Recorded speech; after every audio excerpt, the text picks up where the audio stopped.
I've been in places in Asia where the whole thing is so extreme from these kids' point of view, like how they want to rock stuff and be seen with items from a sneaker to, you know, whatever your footwear to your cap.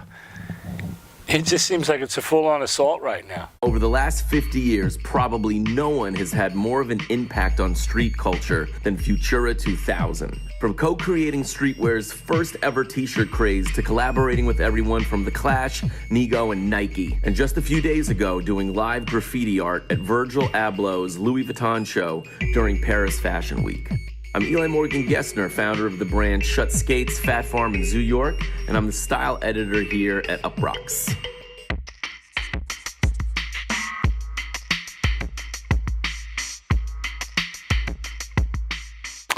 My name is Leonard Hilton McGurr, aka Futura 2000, and I'm from New York City. 68, I'm 13. You know, just where you begin to also, you're coming from a period of anti-war protesting. I think before I saw tags on subways and stations and random tags on walls in New York, I would see more political messages. So my approach comes from more of like a political, I think, era than anything really, you know, I still attributed graffiti to that. It was a kind of a radical, well, hey, you know, let me express myself this way. That was it, you know, sort of grew up pretty much on the block with the homies, one of which was Mark. Of course, I knew Mark Edmonds since I guess he was like 5. And you know, like I said, I mean, at some point, started to see the writing on the wall and figured out maybe this is something could be interesting to do, just from a, hey, let me participate, you know, like, hey, I exist. I've said before, and it's true, you know, I was inspired by Kubrick's film 2001, A Space Odyssey, so that number was there as a number in my head that I looked at as something, you know, in 1970 that would have been 30 years, almost like not going to live that long feeling about it. You know, whatever it was that drove me to go out there and tag stuff and, you know, ride on trains, it happened. The first time going to the yards was locally, you know, in the what we would call the one tunnel on the Broadway line. You know, very mischievous, and you know, like, you know you're trespassing, you know what you're doing, but it's kind of exciting. So you would meet people who had different affiliations and sort of, you know, had territory and took ownership of those yards, which I think was a cool thing. Like, you could be some 15-year-old kid, but that was your yard, or you know, like, you and a few other people could claim that. Pretty outrageous. So in 1974, after a few years of being a New York City graffiti writer, I wind up joining the Navy, and you know, within 6 months, yeah, I was on an aircraft carrier.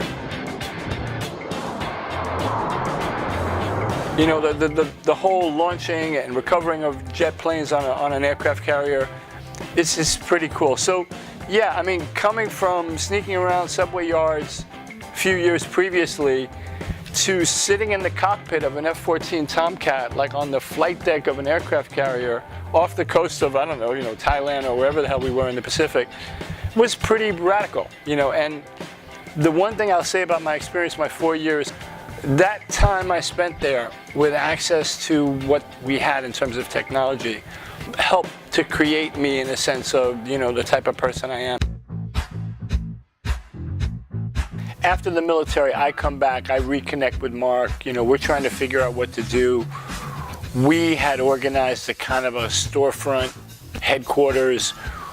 Soul Artist was created in a sense to, like, you know, Mark had some very grand ideas about working with the city and getting funding and painting signs for the community. And the people we met up at the Soul Artist studio, because I remember Jean-Michel up there. I remember, you know, that's when we first met. Jean was up there. And then, of course, Fred. My name is actually Fred Brathwaite, but all my friends call me Fab Five Freddy. The attempt, I think, for graffiti to go to gallery had already happened a couple of times already in New York. This is now late 70s. This is 79. And it was just in the air again. You know, there was just something in the air, and it was abetted by people like Keith and whoever was all downtown, Glenn O'Brien, this whole downtown thing. And Fred was a real conduit to what that whole thing was, this downtown art, underground New York art movement kind of thing. It is the door opening, because then New Museum did a show, then yes, there's Soho and West Broadway and all the traditional, you know, the Mary Boones and the Leo Castellis of the world. And I guess, you know, the fashion of it all was taking hold. There was a kind of novelty of the whole culture, you know, being exposed to this like white audience. In 1981, The Clash were on tour in, I guess, America, but we're in New York for a series of shows at Bonds on like 45th and Broadway. So that's when I had met Don Letts. So Don at the time was a videographer and a film maker. You know, you got to remember, it's early 80s. Yeah, there's a venue for music videos, but Don Letts shot like the Radio Clash video? He must have. Yes. This is Radio Clash on Pirate Satellite. Don's mission in New York was doing a film called Clash on Broadway, like a complete doc, and they were giving it, you know, 2 weeks, and it wound up being 2 months. You know, it was one of those kind of experiences for them at that time. And when they immerse themselves into what was then in 1981 the New York City culture and the emergence of hip-hop, because at the shows that they did, the opening acts were hip-hop acts like Cold Crush Brothers and Funky Four. I got asked to do a banner that is seen in the Radio Clash video that was forced to be taken down because the union people who run the operation in Times Square were like, you can't go up and hang this thing and do that. It's a union, you know, if that's gonna happen, we have to do it. It's great meeting them because ultimately I go on tour with them. You know, it's a whole beginning of a great period for me. The popularity, it was aided by my relationship with them, and you know, then I just had a great time with them for the next few years. Then they split up, and then Don forms up with Mick Jones and BAD, and you know, the continuation of all that.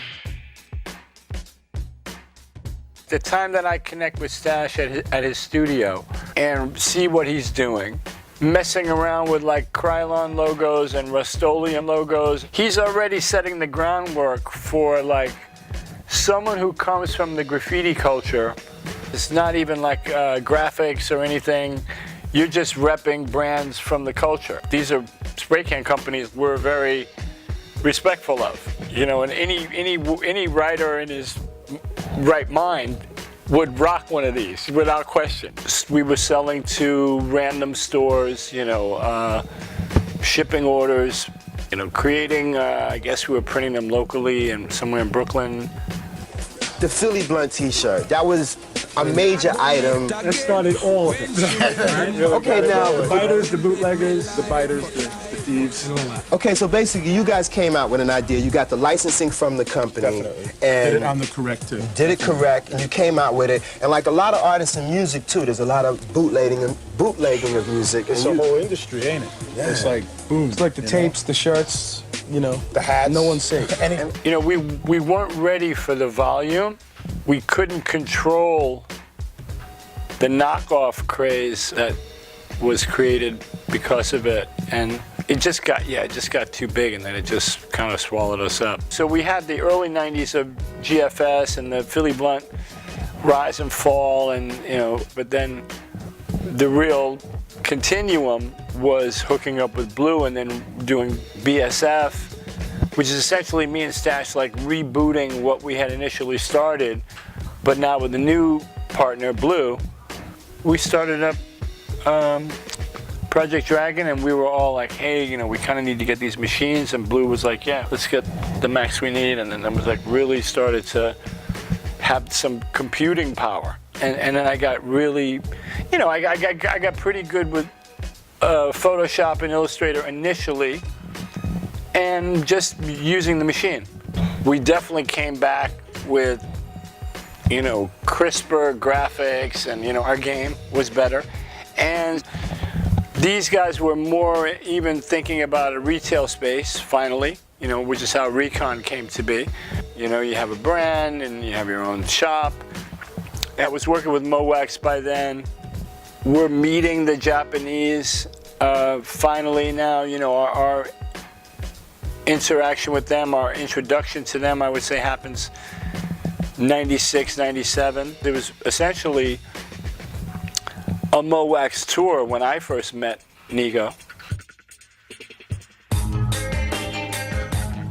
We meet the guys from Harajuku because, you know, the Japanese were always bringing artists out. So it'd be possible to meet artists from the UK and all that kind of stuff like out there. So it was very interesting in a sense that they always seemingly had the budget, the desire, the resources. You know, they could always like make stuff happen, and meeting artists in Japan seemed frequent. I remember it was weird because I think I got like a jacket or something, right? Like they blessed me with a really nice jacket.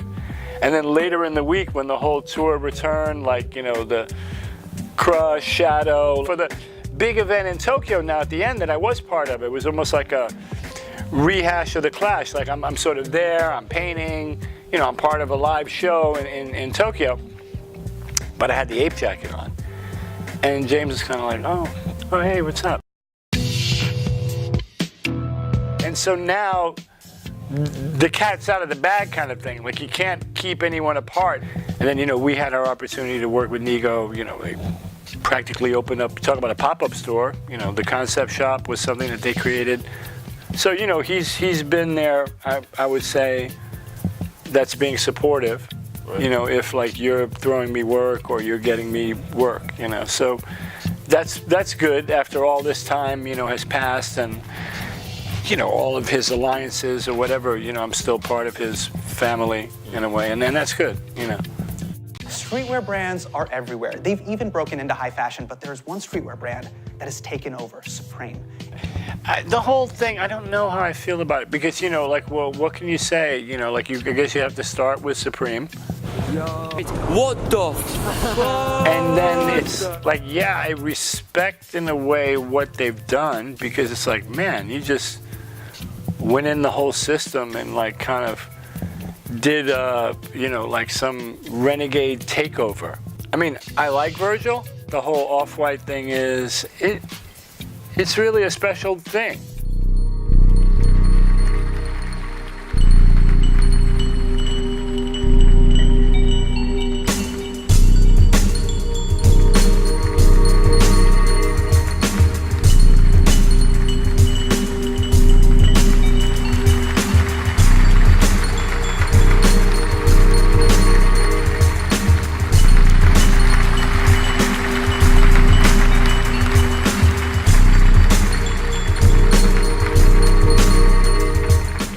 I've been in places in Asia where the whole thing is so extreme from these kids' point of view, like how they want to rock stuff and be seen with items.